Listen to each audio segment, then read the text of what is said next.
Last up on this Payback review, we have Three Stages of Hell WWE title match, John Cena against Ryback. And I believe it was only Peyton and I that said Cena first, then Ryback, then Cena, right? Uh, I think it was the two No, of I us. said No. Cena first, I then I would've Ryback, been then saying Cena. Cena. Aiden actually said I said Ryback first. then Ryback, Cena. Cena, Ryback. I think I had Cena, then Ryback. Or am I doing the opposite thing here? I think you mean you were the only ones that said Ryback, Cena, Yeah, Cena. that's yeah. I'm screwing it all up here.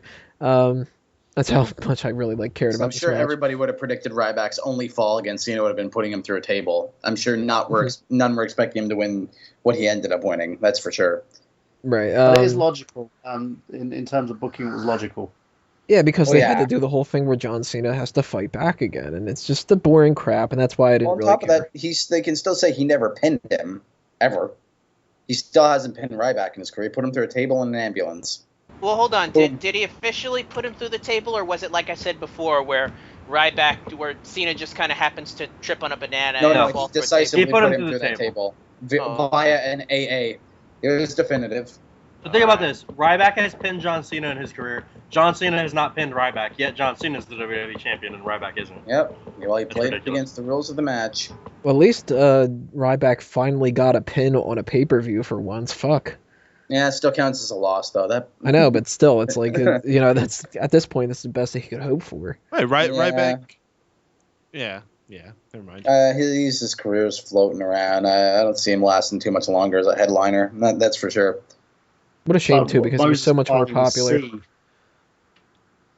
So yeah, that's how it worked. Ryback, Cena, and I don't really have a whole lot else to say about this match because it was just kind of boring. I mean, it was kind of cool that he threw the stairs all over the place, but I didn't care about anything that happened in any part of the match other than that and the John Cena I'm Kofi Kingston kind of thing. The match was Although better than I Cena expected it to be. Yeah, it was, but I still don't think it was as good as their last man standing match. I thought that It was wasn't better. like a good match, but it was better than I expected out of them. Cena's dive and the AA through the ambulance were kind of cool. Everything else was just and Ryback throwing around the steps, like you said. Otherwise, it was just I didn't even care about the attitude adjustment on the top of the ambulance. I thought that was kind of stupid.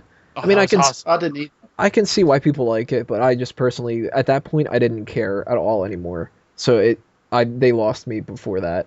I've never seen the top of an ambulance break. That's why I was like, whoa, okay.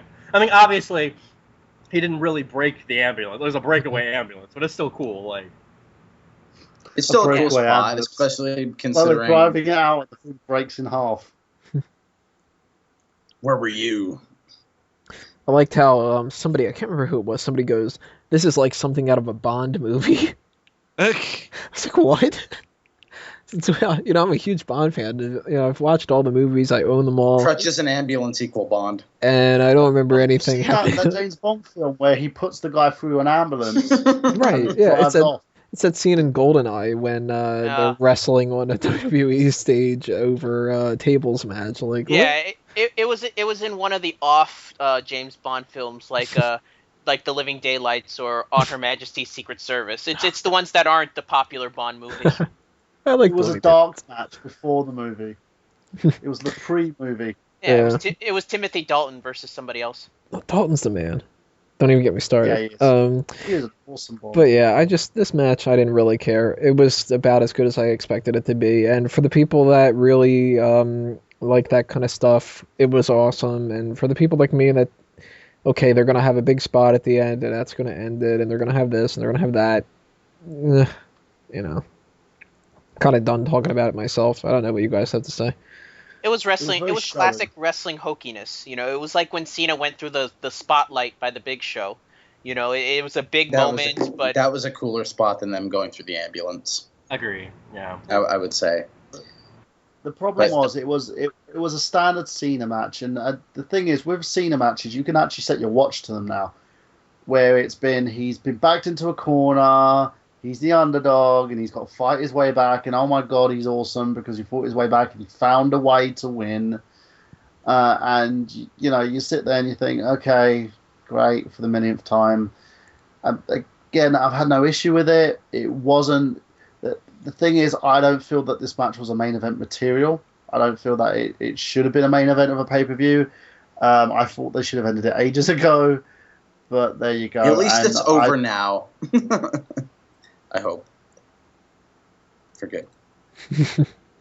I just hope, basically, it's one of those things where it's like, okay, it happened, that's it. Yeah, it was just good. I don't think it was as better than their match last month. So.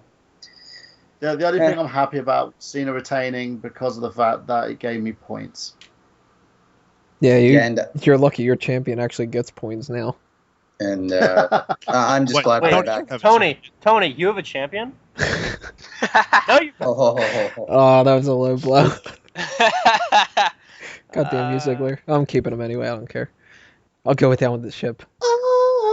You're hoping for that big baby face run where he's going to rack up a bunch of victories. I'm hoping for that time where he gets a stable. The super face run. He gets a stable with the Miz and Big Show and everybody gets a hold of the championship. And they hold it for an entire year and wrestle 8 times on each one. Mango wins again. I'm just glad Ryback is not the WWE champion. Not that he really had a shot to win it anyway at this point. But as I said, really funny. All right, so kind of end this off, right? Anybody else have anything else to say? I was hoping that Ryback would win the WWE title, so Peyton would regret dropping him right before the pay-per-view. Yeah, but I think his time as a headliner has come to an end. Well, he's lost every pay-per-view for the last year. Yeah. All right, well, if we're talking about, then of course we need to update you guys because we were going to do this on each pay-per-view situation. This is the current lineup as far as the standings for the Fantasy League. You know what? I'm going to toss that over to Peyton because you know more of the details for it. Yeah. Well, as the pay-per-view has passed, it officially brought session 1 to a close, and we have entered into the second session, and points are pretty interesting right now. Chris Jester holds a commanding lead of 280, having broken away from his tie with Michael Burhan. Michael Burhan dropped further down, actually, but he has gotten himself secured back into second place with John Cena's big victory, and he's at 205 points.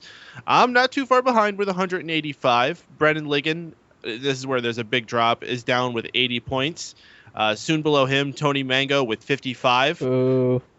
Second to last is Braden Mayhew with negative 10 points, and all the way at last is Miguel Leon with negative 20. Now, we had some substitutions that were done before that had changed the priority and who gets to make a substitution, but we have that reset after each pay-per-view, so now it is back to being on whoever has the lowest points, which means Miguel Leon has priority at making a sub now. So, Miguel, is there anybody you would like to sub on your team? How many people am I allowed to sub at one time? Just one person? One. No, Goldust doesn't wrestle anymore. What? He wants Black Rain. Yeah. I'm debating because there's 2 guys that look desirable right now in terms of fantasy booking. Well, you had all week to decide, so you got to give me an answer now, man. Okay, all right. I don't see this guy doing much in terms of TV time. I see it being a temporary thing, so I'm actually going to swerve with the fans. I am not going with RVD. Okay. Instead, I'm going to go for the suckers bet because I do think that this guy could be brought back. He could be revived in a mid-card way. I'm going to swap out Santino Marella because he hasn't done really anything for my team. I don't even think he's wrestling right now. And I'm going to replace him with Ryback. Ooh. I'm going to take the suckers bet. I think Ryback is going to transition into some type of mid-card feud. In fact, I wouldn't mind seeing him and Kane go a few months. He'll be back on TV in a week. I don't think picking up Ryback's a bad move at all. Losing Santino especially. But I think people were kind of bad on Ryback considering all this losing he was doing to Cena. But it's Cena, you know. You're going to lose to Cena unless you're a big money draw. So I'm going to take the suckers bet. I'm going to swap out Santino Marella, and I'm going to go with Ryback. There you go. Braden, you're next in line. I'm next in line for a draft pick.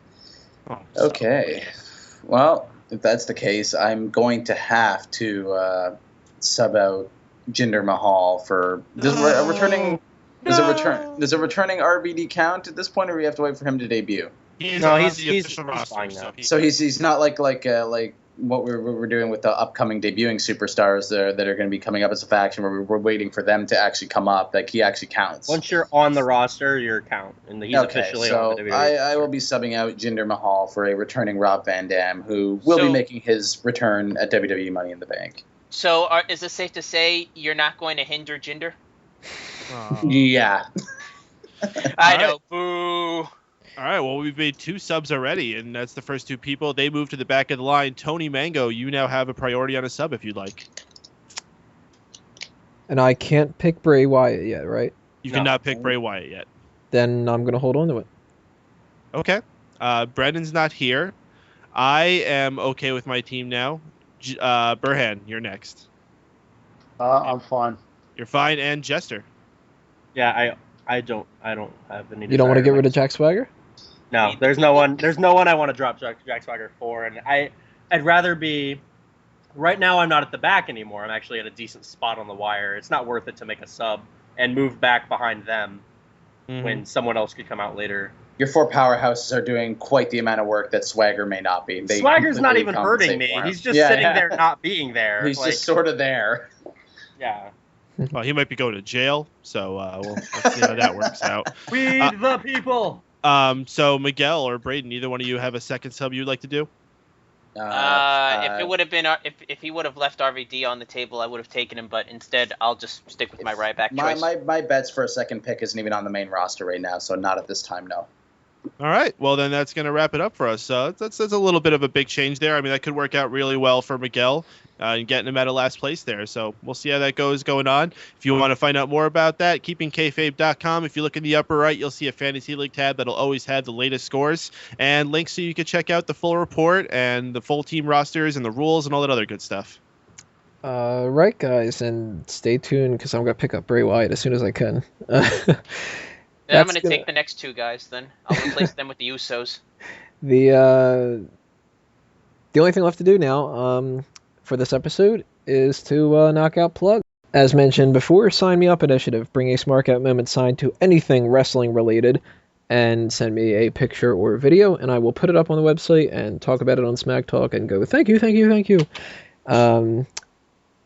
Check out fanboysanonymous.com. We mention it all the time here because it's awesome. So go check that out. And as I've mentioned before, looking to expand the roster of contributing writers. So if you are a fan of anything when it comes to anything geek related, whether it's comic books or collectibles or, you play card games or you watch movies or anything, just check out what we have on the website, and I'm sure you'll find something you're interested in. If you want to write for it, shoot me a message on the contact form, and I'd be glad to have you. Also, check outonlimbs.com for any kind of social commentary stuff that I want to bitch and complain about for the most part. And keep checking those Bleacher Report stuff out and everything else. I'm going to throw this over to Miguel. Fanboysanonymous.com. Check out the 90s Kid Presents. I just put up an article a couple days ago. Next week I'll be putting up another article. Get my post count up, guys. More people that look at my blog, more chance I have to make money. I don't know, somehow. Yeah. All right. You always try, Jester, selling yourself. Normal stuff. Follow me on Twitter at @thatjesterkid. Soon to be changing Twitter handle. Don't know what it's going to be yet. When I do, I'll let everybody know. Follow my articles on Fanboys Anonymous. A lot of other stuff coming soon. Stay tuned for that. Don't want to give too many details on it, but just keep an eye out. That's about it. All right, Burhan. As always, go to www.nerdgenius.com, NERDGENIOUS. And also head out and check out my YouTube channel, youtube.com/TheNerdGenius, TheNerdGenious. Check it out, guys. If you see me in the comments sometimes, respond to people's comments and stuff, take a look at it. I'm currently doing 100 movies in 100 days. The second video is going to be up for that, which is going to be Star Trek Into Darkness. I've got a load of cool movies and stuff that I'm going to be reviewing. Thanks to mostly the co-hosts on this podcast and a lot of guys on my Facebook page. If you want to leave a comment on any movies that you want me to review, just do that on my YouTube channel, and I can go through there and filter through. I've got loads of stuff on E3, loads of gaming vlogs, wrestling vlogs. Just basically, it's an eclectic channel. So if you guys want to take a look at it and see all the nice little things that I'm doing at this point in time, I'll be happy to have you guys as subscribers. And I've also got a competition going on to win some Namco goodies. All you have to do is like, comment, and subscribe. You know, I got a nice little comment from a guy called M. Payden, you know, telling me to pluck my hair on my bald head. So that was fun. I don't have boobs yet, but I think I'll get that eventually. And that's pretty much it, guys. And to all you guys who have been migrating over and supporting, thank you very much. And keep supporting Smark Out Moment, because this is a great podcast with some great hosts. And in terms of wrestling, it's hopefully going to be a great year because we've got a lot of new talent coming in. All right, Peyton. Oh, well, if you enjoyed any of my commentary and you want to check out other things I'm doing, the best way to get into all that is to follow myself personally on all those social media networks that are out there. My handle is always MRPADEN. That's Mr. Payton to all of you. Even though my first name is Mike, you can call me that if you want, I guess. I'm on Facebook. I'm on Twitter. I'm on the Instagrams. I'm on Vine. I'm not on Tout. You're never going to get me to go there. Thank God they stopped trying to push that. I haven't made my WWE app handle yet, but when I do, I'll let you know. And a few of the projects I just want to push. Keeping Kayfabe, wrestling podcast where I come from. I'm not going to give you my catchphrase. You got to tune in to hear that. It's live Thursday nights, 9 p.m. blogtalkradio.com/Dream Elite. That's Dream Elite Radio. We're going head-to-head with TNA Impact. It's the Thursday Night Wars, and we're going to finally put them out of business because for some reason they managed to survive the great episode 85 Armageddon debacle. Well, to be didn't fair, we say at the beginning they didn't, though? Well, hold on though. They just posted the ratings for this Thursday's TNA Impact, and ratings went down. It actually went down from a 1.0 to a 0.8. So apparently we did actually take some ratings from TNA. They didn't even have 1 million people watch their show. The Thursday Night Wars is on, man. I'm telling you. Yeah, what do they got going on? Bully Ray versus Hogan? Yeah, that'll put butts in seats. Actually, I read the that joke is not going to be made the entire podcast, but Peyton usually dishes it out at least one. Yeah, that'll put butts in seats. Actually, I'm a little upset with TNA because I read the spoilers for next week's Impact. I'm a little upset with them. I don't know if you guys want me to spoil the actual. Oh, we might as well. We don't really care. You're upset? I'm a little intrigued about it. I'm upset. I'm a little intrigued about these spoilers. Okay. All right. Spoiler alert. This is for next week's Impact.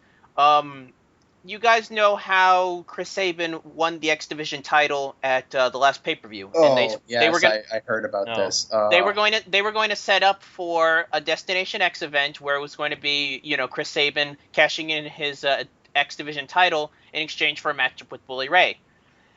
Apparently, at next week's Impact, Chris Sabin is going to lose the X Division title to Suicide. And then it's going to be revealed once Suicide unmasks that it's actually Austin Aries, and that it's going to set up an Austin Aries versus Bully Ray match at the X Division event. Oh man, I was really looking forward to a Suicide in the main event. It's kind of I'm more upset at the fact that they did that to Chris Sabin. I mean, kind of an interesting thing though, having Austin Aries dress as him. That's kind of cool. The thing is, I was having a conversation with Tony about this. I said that I believe it's the sort of general consensus between the two of us on this. They should have let the reveal of Suicide till the pay-per-view. Yeah. I think it would have been so much better if, say, like he did win the title, he could have revealed himself to be Aries, or before the match he could have revealed himself.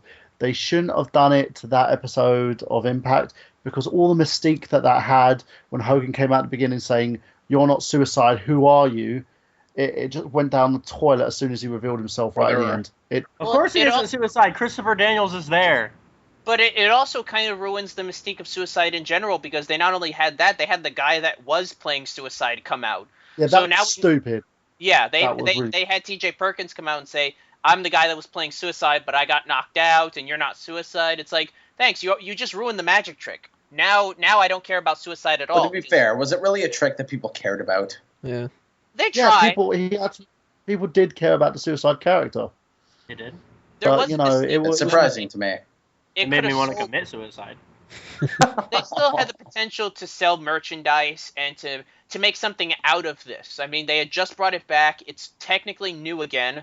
They could have done something, and they just did it just so they can have a situation where they transition the belt from Chris Sabin to Austin Aries, and that irritates me, not just on the Chris Sabin aspect, but on the Suicide aspect, and the fact that they're doing Austin Aries versus Bully Ray again. I don't care. You know, Austin Aries has had his shot at the TNA heavyweight title. I really and he's still in the Bound for Glory series as well. Yeah, he's got an opportunity with the X title, and he's got the Bound for Glory series. But in the end, they can see how this is going to go. It was something that if TNA didn't rush it, like what we talked about earlier with the Keeping Kayfabe episode for last week, if you guys want to check that out, tune in. They have a tendency to rush things. They don't let things simmer. They don't let things stay in people's minds. And I think that's where the WWE has the advantage in comparison, because if they do something or they'll do like this big reveal, they'll wait. All right, they'll push it. But yeah, sorry, dude. Go for it. Before we make the plugs too long, Braden, last up. Yeah, just follow me on everybody's favorite words there. Social media seems to be what everybody, including the WWE, loves to push down your throat. Social media. You can follow me at Twitter at SpoodBeast. Follow, of course, my YouTube channel by subscribing to it, www.youtube.com/SpoodBeast. For anything new in terms of Nintendo, PlayStation, and other gaming I may talk about. As everybody has mentioned, also visit fanboysanonymous.com to hear all of us contribute to a site that's for everything geek, and we'd love to have more contributors as well. It seems to be growing a little bit more and more all the time. Keep visiting smarkoutmoment.com. Keep watching Smack Talk that is presented by Smark Out Moment, because wrestling is still something we all love to discuss, and it wouldn't be worth discussing if we didn't have people listening. All right, guys, that's going to knock us out for episode 85. I don't know what we're going to do for episode 86 yet. I don't have an actual specialty feature that I have planned yet. So if you guys have... Our scores, Scott Steiner. Yes. There's some possibilities floating around. But if you guys have any suggestions... Scores, Dixie Carter. We've got 2 superstar scores we might do, Scott Steiner and Buff Bagwell. We've got... a couple of things that we haven't done in a while, like the belt or bury, or the heel or face. We've got a lot of different segments. So if you guys have any suggestions, although I'll say one thing, I probably will not do a Wrestling with the Past or fantasy booking. Yeah, I would say maybe belt or bury for Damian Sandow if he's qualified enough to talk about for a segment like that. Or maybe just another superstar scores for maybe like a Scott Steiner more so than like a Buff Bagwell. At least he's kind of got some sort of qualifications to his credit, even if he rambles in every promo. I don't know, but if you guys have any suggestions, if you have any suggestions, send it to me in the comments, and we'll see if maybe we'll. If not next week, then maybe the week after that, because we don't have anything set too much in that. But I'm going to try to keep it a little bit Money in the Bank themed, so maybe we'll do something with Ted DiBiase. I don't know. That is it for episode 85. Thanks for watching, everybody. Thanks to everybody doing the show again, as always, and we will see you next time. This has been another Smark Out moment, and we're being counted out. Adios.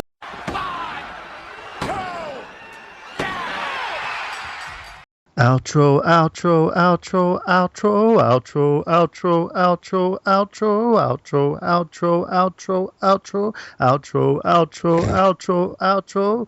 I've been railing all my life for this outro, trying to get my hands on this outro, living all this life for this outro, cause this is a motherfucking outro.